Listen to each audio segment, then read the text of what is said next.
Hey, what's up, everyone? If you are into metals and you follow my channel, you know that besides silver, I also like copper and nickel. I've been saying that for a while, and I pointed out how nickel was, in particular, well, U.S. nickel's worth about 6 cents a piece, versus the 5 cent face value. Not a whole lot to get excited over, but it's pretty interesting considering how a lot of U.S. coinage has scrap value well below the face. Well, because nickel prices have been rising and uh, U.S. nickels are made out of 25% nickel, 75% copper, the scrap value has actually approached 8 cents as of the making of this video today. And the past week or so, it's actually reached quite a bit higher at times. But there's been some funny business going on the London Metals Exchange. I will leave that to you to check out, but it's been kind of crazy. But as we speak today, the scrap value of a US nickel is about 8 cents. Now, that's pretty cool, right? Well, what some people don't know is that Canadian nickels also have nickel in them. Now, the new ones don't have any nickel, like these right here. Those are steel nickels. My guess is that the scrap value on those is probably about a penny. I looked to see what the scrap value was before I made this video, and I couldn't find anything. I don't think many people care but me, to be honest with you. And I believe they started making them out of steel with a nickel plate around like 2000 or so. So if you find any of those, I don't know, you could put a bunch of them together, go to Canada and buy a coffee. Now, I'm sorry, actually, these are the 25% nickels. Well, these are the steel. Buy your coffee with these steel nickels. Okay. So these right here are the 25% nickel. The Canadian nickels were 25% nickel and 75% copper, kind of like the US, but a bit lighter, and were made, I believe, between 82 and 99. Scrap value on those is like 7.2 cents as of today. So if you pull one out of circulation, which if you search nickels, you probably will, especially if you live in the northern US, you're probably a little more likely to get them. Those are worth 7.2. So every 5 cents you spend, you make 2.2 cents. It's not bad. The very best, though, and the thing I love about Canadian nickels, there's a few of them, is that in 81 and older, so prior to 82, uh, nickel actually 99.9% nickel. That's pretty cool. Right now, the scrap value on those is about 15 cents. Now, again, as of the filming of this video, nickel prices went kind of crazy. Then they went down a bit. Now they're up a bit, so they're about 15. It's about $15 a pound now. So scrap value on these nickels is actually 15 cents. So if you go through if you go through some rolls of nickels and you pull some out and they're pre-82, you're doing pretty well. You're tripling your money every time you pull one of these things out. So that's pretty cool. The other good thing about them is if you find them or you can get a large quantity for a good price, is that sometimes you can sell them on eBay. I mean, I've seen people selling some of the older ones on eBay for above scrap value, which I wouldn't pay above scrap value because you're kind of, missing the point on it if you're doing that.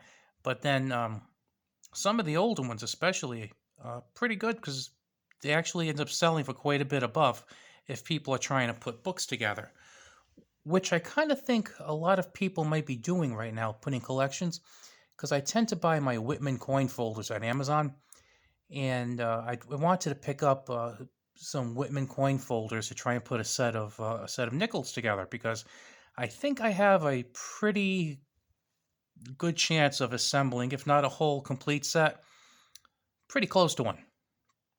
I have a pretty good collection of these. I would say going back to the early 30s, so I could definitely fill out a book, if not completely, pretty close. And I really couldn't find any worth buying because usually, as you probably know, the simple Whitman folders, usually about $4 or $5 a piece. I think the cheapest one I saw was like $13 or $14. So I wasn't buying one of those. So I'm thinking maybe the demand is way up on those because I checked out some other Whitman folders and they was still the regular $4 to $5. So eBay, sometimes I kind of see if I can buy stuff comfortably below scrap. So the last time I went on eBay, I was able to get Canadian nickels for about maybe 7 cents a piece. So I didn't really mind going 7 cents over because, again, in today's market, they're 15 over. So I really didn't mind that at all. Um, Now, of course, metals go up, metals go down. I mean, the price could plummet tomorrow, it could skyrocket the day after. What I like about nickel is that it has some pretty important industrial uses. I've seen various charts, and the big use right now for nickel, I believe, like over 60% of nickel is used for stainless steel. So when they're making stainless steel alloys, there's quite a bit of nickel that's mixed in with that to make that stainless steel alloy. That's really the biggest use right now. And one of the smallest uses, and it's kind of surprised me that it was so small, but one of the smallest uses was batteries. As you probably know, a lot of the battery technology we have uh, is, a lot of research going on with car batteries and all the batteries in like portable electronics, and they use nickel. And as the technology has improved, some battery producers, from what I understand, have found that using larger amounts of nickel is better in making certain batteries. Again, I'm no battery whiz or expert. I'm just telling you what I read in some articles. Tread carefully and read them yourself. But basically, I expect that that 2% number is going to rise. We have so many politicians who are pushing electric cars and environmental groups, and they're giving out tax breaks and stuff. Electric cars really aren't my thing. I'll just keep putting gas in, thank you.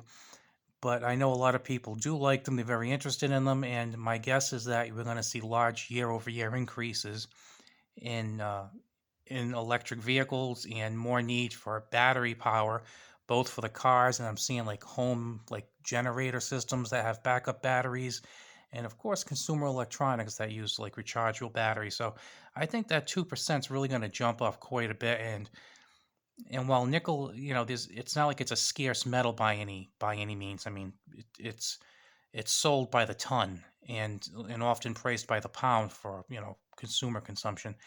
So, I mean, I don't think we're ever going to get a point where it's like scarce and you can't find it or anything, but I do think there's an excellent chance that the price of nickel might keep up with inflation or, maybe beat inflation by a comfortable amount as things happen. Now, the only caveat with all this is with the situation in Russia and Ukraine, I'm wondering how much of that increase is due to Russia. Um, because Russia also produces a lot of nickel, from what I've read, and that could be kind of limiting some of the market, which might be kind of contributing to like higher price pressures. But I'm thinking that very well could be, but I still think long term it's pretty good to get nickel if you can get it cheap. Like I said, if you told me that somebody wanted to sell you a whole bunch of 99.9% Canadian nickels for 8 or 9 cents a piece, I'd go for that all day long. Face value, absolutely. If they wanted to sell them to you for scrap value at like 15 cents a piece, I'd be reluctant, to be honest with you. Unless they were going to sell you a whole bunch of the really old ones, like from the 30s and 40s, because then I think some of those would also take on some numismatic value. But just your regular run of the mill, I wouldn't bother.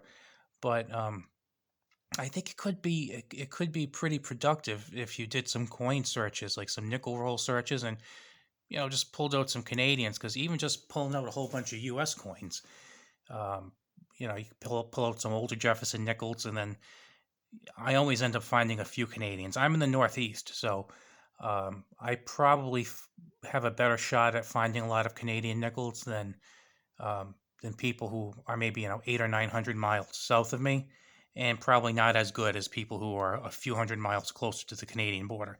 That's just the reality. But if you enjoy coins, it's really not work. Like, to me, that's really not work. That's kind of like fun time. If you're in it just for the metal, might not be the most fun thing to do. But I just want to kind of present this to you, and just let you know that Canadian nickels can be a nice source of nickel for pretty cheap money if you know where to look and you have some patience. So do with that what you may. I will talk to you later. Have a good one.